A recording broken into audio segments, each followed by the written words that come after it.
Yo, what is up, the people of this fucking channel? Yo, guess what? Today we're making a short video on the biggest fucking retard there is, Gyro. He just lost a hide. It's crazy, bro. You lost a fucking hide. You're literally a fucking retard, nigga. Every time you try and talk shit, bro, you say, "Oh no, I don't want to debate you." Every time I offer something to you, because you're dumb. You don't want to actually stay engaged or something like that. You're retarded, bro. Like, bro, I'm surprised. During this our last discussion, it's up on my channel, it's in my shorts, bro. Like, dude, you might need better tracking capability than like what you need in that first place. You fucking dumbass. Like, oh my gosh, bro. Like, please, you need to track, bro. Instead of being fucking Lightning McQueen, you being gay with the beads in your hair, man, I'm not gonna sit there and call you dare in the first place, you fucking dumbass. Like, bro, it might as well just be a contradiction for you being cognitively performant fasting, or just, no, it's a contradiction because you're trying to fast, right? But you end up eating up the fucking words, and your own fucking ego is so fucking bad when you try and fast and shit, bro. Like, you're genuinely so fucking horrible, it's disappointing. You lost to hide, take the L, you fucking suck. Not to mention the whole entire point, right? I'll be actually explaining the debate I had with him. So basically, he was trying to attack my argument. In the case that the LPOE problem was just contradicted by what I offered. Just, more propositions being reflections of just the moral nature, or the reflexive moral essence of the attributes within God. Therefore, the essence being reflexive of those attributes, aka something which prescribes nature and etc.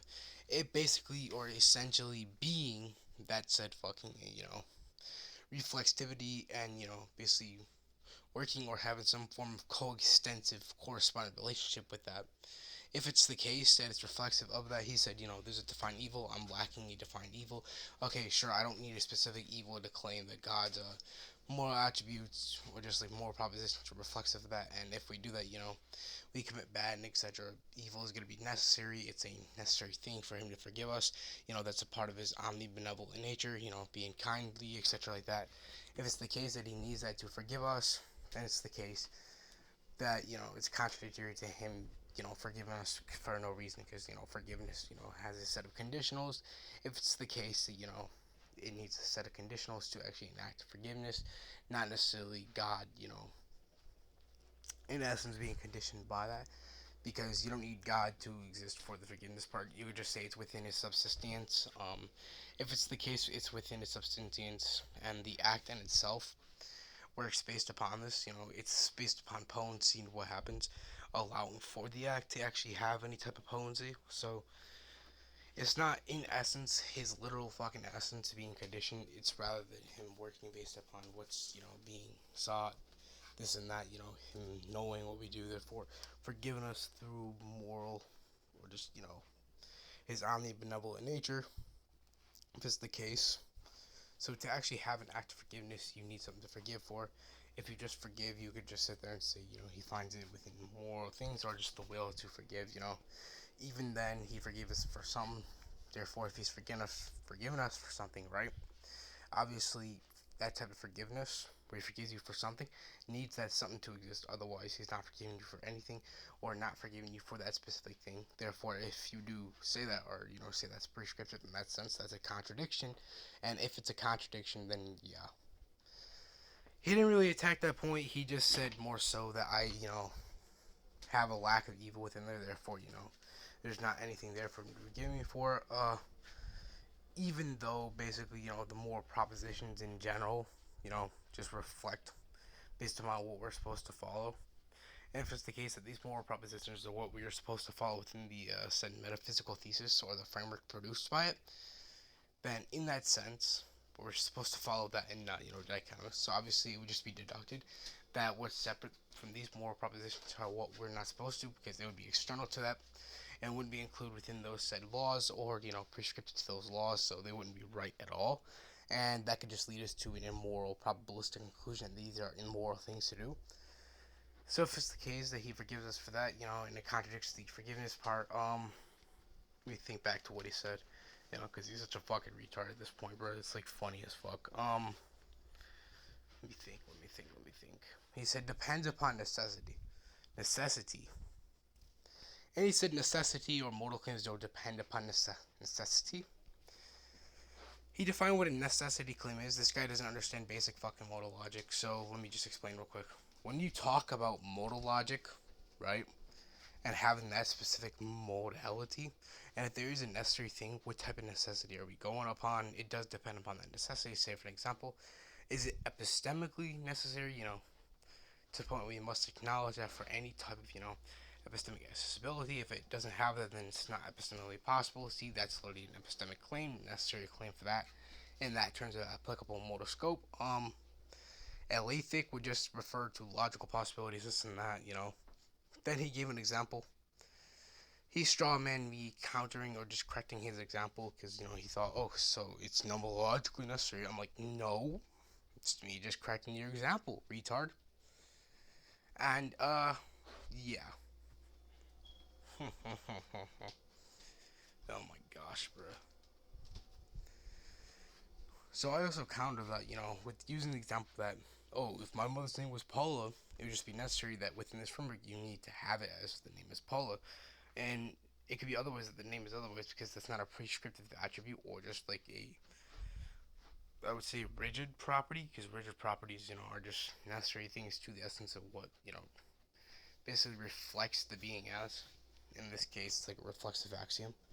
The nature of said being is the nature of said being, therefore it's reflecting that the attributes, the rigid properties, basically being reflexive of that as a necessary nature.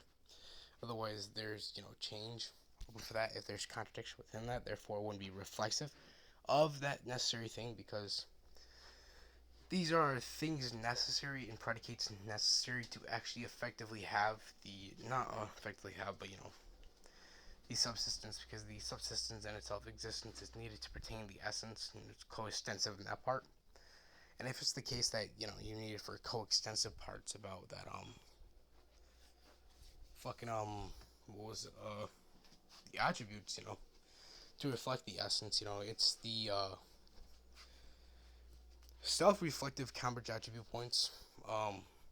If it's the case that essence is reflective of the attributes because of that said nature's thing, these are ontological characteristics, and our essence is just our nature. So this would be our nature, reflective of several different properties which are coextensive with the essence in itself. The essence is coextensive, holds a relationship, but it's fundamentally grounded by substance. It's within the being in itself.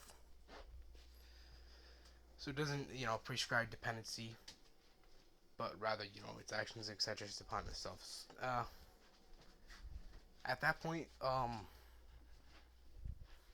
my gosh, bro. I just went on a rant about like fucking modal semantics. The necessary part. What was I speaking about again? Fuck.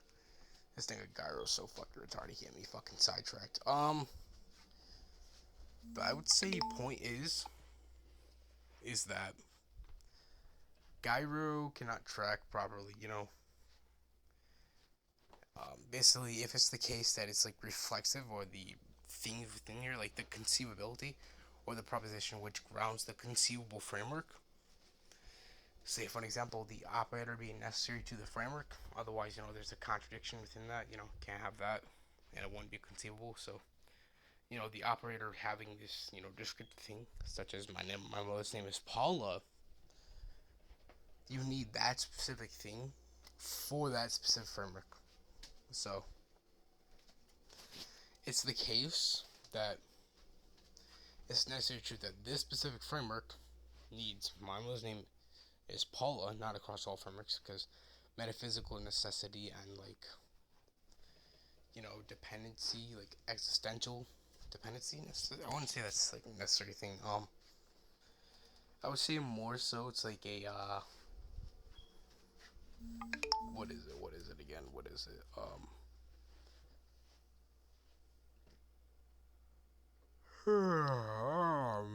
Yeah, epistemic necessity. To know that this is the case, we need, to grant it. So, it wouldn't be an epistemically accessible proposition.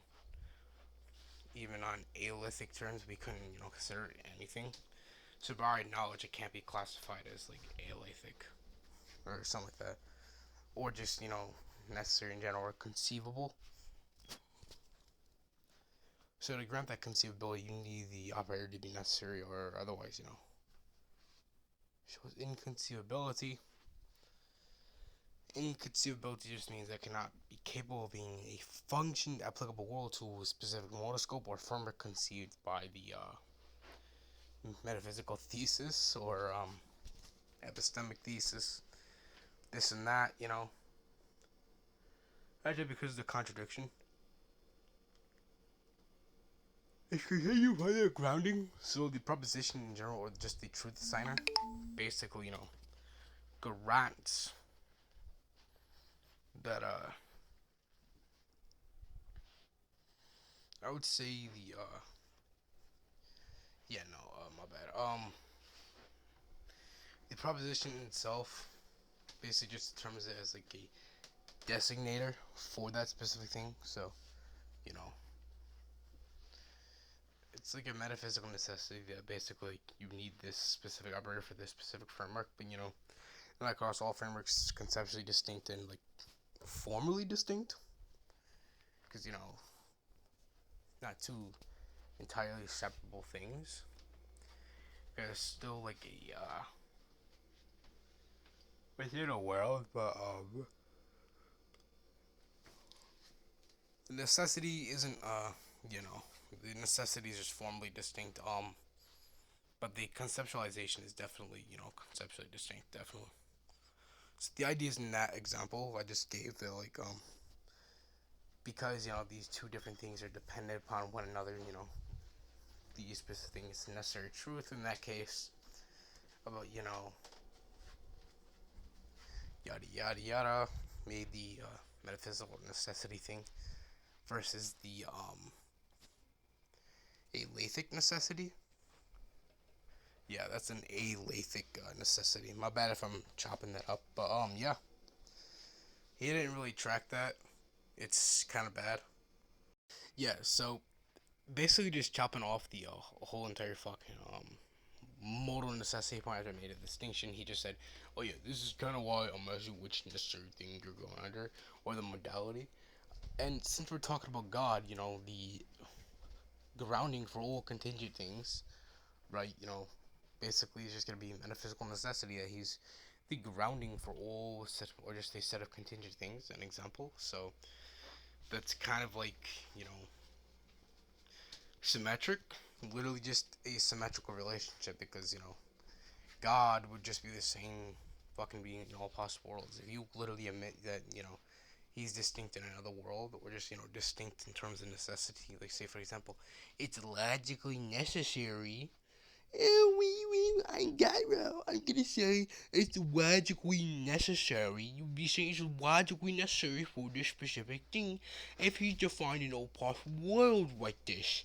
No, idiot, because if it's only logically necessary, then you cannot account that's metaphysically fucking necessary, which is just, in all fucking possible worlds. If you're just gonna say that logically necessary is something that's, accountably fucking necessary for logical things, or just, something necessary for the logical assumption, consequence, this and that fucking like conceivable ability thing, it's the logical necessary thing for that. But we're talking about all frameworks, retard, not just logical ones, terms of that, you didn't really define or go on that, so it's just kind of like the equivocation fallacy thing. But sitting there saying there's a contradiction to be defined in all fucking possible worlds, and if he's only logically necessary, that literally opens him up to change, changing his metaphysically necessary nature for all contingent things. He would only be applicable to a logically necessary thing, which just entails that there's something else, and acting upon the other worlds despite it all coming from him. Obviously, that would just be a contradiction if he's the only necessary being, but somehow else enact upon these other contingent fucking things, spawning in despite him being that, obviously contradiction because you're claiming there's another necessary thing or necessary like fucking thing there. So he's just made a retard right there. What else did he fucking do? That's like so fucking retarded, bro. Cause like, I'm not gonna lie, like Hyde smacked the shit out of that nigga. It's like bad. So, in itself, sorry, the fucking recording's cutting off. He didn't really respond to anything I said, he was just fucking like saying, because he could still be omnibenevolent even though there's the fucking ancient sin, like he could still forgive me even if I didn't do nothing bad about. Okay, so if you didn't do nothing, there'll be nothing for you to forgive about. So if that's the case, he just forgives you for something else. Or there's nothing to forgive about. There's nothing to forgive. Why would he forgive you if there is nothing to forgive about? If he forgives you for nothing, then he's not forgiving you for anything. If you claim he's forgiving you, that's a contradiction already to the conceptualization and applicability of forgiveness, dumbass.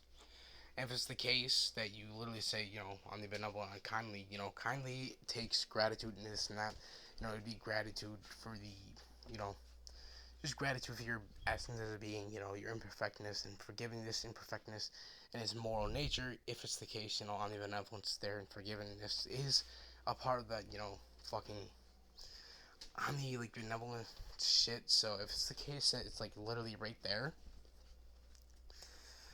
then it's literally just a fucking case that, it would be a part of that. The act in itself needs to forgive somewhere else, him forgiving you for nothing is a contradiction. It would just be inconceivable. You cannot grant that interpretation of like fucking theology because there's contradictions like that which happen, like acts that wouldn't be conceived at all because of contradictions. And the essence and itself needing coextensive, like not the essence, sorry, the act needing coextensive things are correspondence to like the forgiveness bullshit and that. So all he did was just literally say there's like some form of observed evil, which doesn't counter my point about reflexive fucking moral propositions. If it's the case that there's reflexive moral propositions and evil is a moral proposition that just suggests that it's necessary for forgiveness, you saying there's a specific kind of evil does not counteract my argument. It just kind of like only fucking like further strains the argument because then if it's the case that there's a certain evil, he forgives us for that certain thing. So if it's the case that he forgives us for this certain thing, then quite literally, he is forgiving you for something. Man. So, anyways, pointing to this thing,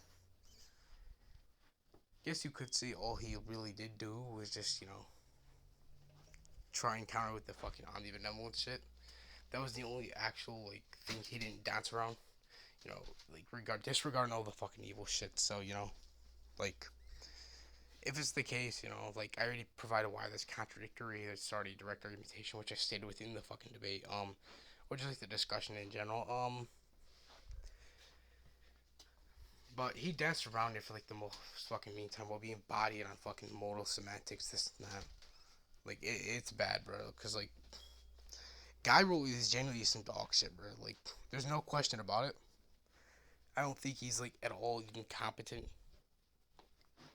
Like I would just want to say that it's like some form of like fucking syndicate bullshit, just dick riding bullshit. Cause like I don't find the nigga good. Many people like dick ride his ass. This and that. I saw a lot of comments say I lost, and I've witnessed somebody's DMs. I'm not gonna reveal who because I don't want to draw attention to them. But he said come meta debate me about it up in the comments. They said I'll let you know when I'm free. And this guy never did. He ran basically. Because I accepted his offer to let me know, or the guy fucking forgot. But the whole point is that he promised to do that, and he really failed in that. And same bullshit with Mercury. Mercury said, we can meta debate within Sakazuki's. So, this faggot who lost to free, this dumbass who went on to try and say, yeah, how do you post this shit? Motherfucker, you are ass. You are inherently so fucking retarded that you'd be walking to the schoolhouse, or just like fucking school in general, back when you're fucking 27, dumbass. You wouldn't even make it past it. You get your ass sent back, bro. You'd be thinking you're going to the moon, but nah, the fucking aliens gonna use your gravitational pull and send your ass straight back down, you fucking monkey. Oh my gosh, bro. Like, it's fucking bad, bro. You lost the height. You got bullied like it's the fucking 100 men versus the fucking gorilla. And then nigga took you by the leg and fucking slammed you. Like, shut the fuck up. Your ass. You fucking candy ass bitch. You're fucking fruity too, dumbass. Oh my gosh, you fucking wrap the pride around you. You fucking use it for entrance within debates, bro. The fuck? Wait, let me guess. Your entrance song? If you were ever a WWE wrestler, just in general, like they have themes for debating, you go like, I wanna hug you, my cuddle bug. Like, shut the fuck up. Your ass. So I'm gonna make this statement, Gyro. Come VC debate me. Stop avoiding me. Like the trash fucking panda you are, bro. Stop eating Panda Express, you fat ass bitch. Anyways, come debate. Enough said.